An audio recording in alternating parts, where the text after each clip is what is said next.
కాళేశ్వరం నుంచి చుక్క నీరు రాకపోయినా ఒక్క సంవత్సరంలో 2,88,000 మెట్రిక్ టన్నుల వరి ధాన్యాన్ని ఉత్పత్తి చేసి దేశంలోనే నెంబర్ 1 తెలంగాణ రాష్ట్రాన్ని ఇవాళ మేము నిలబెట్టినాం కదా. మరి కాళేశ్వరం కట్టి 1,00,000 కోట్లు ఖర్చు పెడితే 3 ఏళ్ళనే కట్టుడు కూలుడు 1,00,000 కోట్లు గోదావరిలో కూలుడు అయిపోయింది. అది ఇవాళ కాళేశ్వరం కాదు కూలేశ్వరం అయిపోయింది. ఆయన గొప్పలు చెప్పుకున్నారు.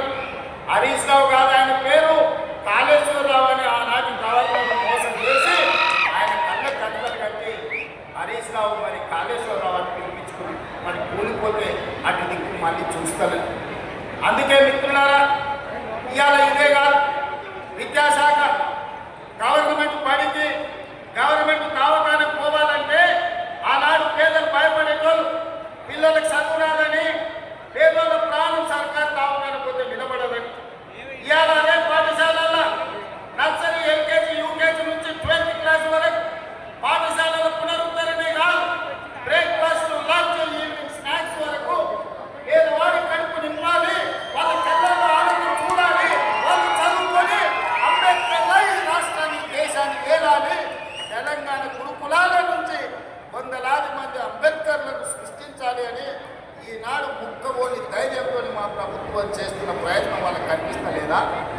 వాళ్ళంటే దొరలు గడియలు ఉన్నాయి, వాళ్ళ దగ్గర దోసుకున్న 1,000 కోట్లు ఉన్నాయి. వాళ్ళ పిల్లలు అమెరికాకో లండన్కో పోయి చదువుకుంటారు.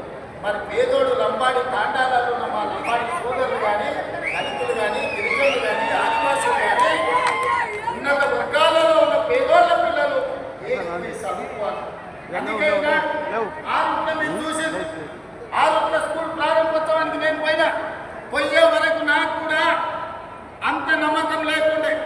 అక్కడ చూసిన తర్వాత సంపూర్ణమైన విశ్వాసం వచ్చింది. మా ప్రభుత్వ ఉపాధ్యాయులు నా తలెత్తుకునే విధంగా ఈరోజు గర్వంతో మనం దేశం ముందు నిలబడే విధంగా మా ప్రభుత్వ ఉపాధ్యాయులు పనిచేస్తున్నారని. అందుకే ఈనాడు విద్య విషయంలో కావచ్చు, వైద్య విషయంలో కావచ్చు, సంక్షేమ విషయంలో కావచ్చు, అభివృద్ధి విషయంలో కావచ్చు 40 ఏళ్ల నుంచి రావణ కాష్టంలా వెలుగుతున్న ఎస్సీ ఉపకులాల వర్గీకరణను శాశ్వతంగా పరిష్కరించింది మేము కాదా?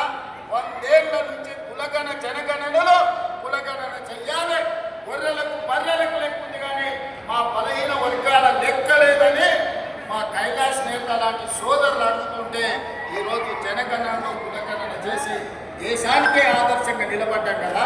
కేంద్ర ప్రభుత్వం మీద కూడా ఇవాళ ఒత్తిడి తీసుకొచ్చినాం కదా. ఇవన్నీ మేము సాధించిన విజయాలు కాదా 2.5 సంవత్సరాలు